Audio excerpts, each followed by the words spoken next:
গত অক্টোবর মাসের ১৩ তারিখ সকালবেলা পারিবারিক ঝামেলাকে কেন্দ্র করে জোড়া খুনের ঘটনা সংঘটিত হয়েছিল ওএনজিসি এলাকায়। অভিযুক্ত মধুপুর এলাকার বাসিন্দা সমরজিৎ চৌধুরী দুর্গাপুজোর সময় তার স্ত্রী এবং শাশুড়ি তনুশ্রী আচার্য এবং সোমা আচার্যকে খুন করে।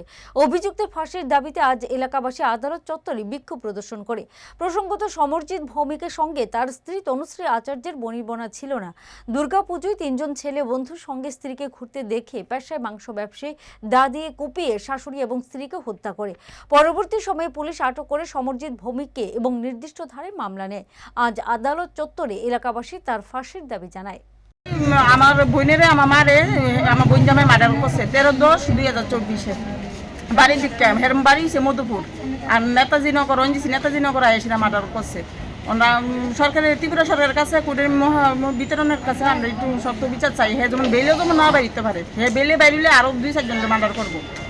হের মরণ বাঁচন অব্দি যেমন হের জেল।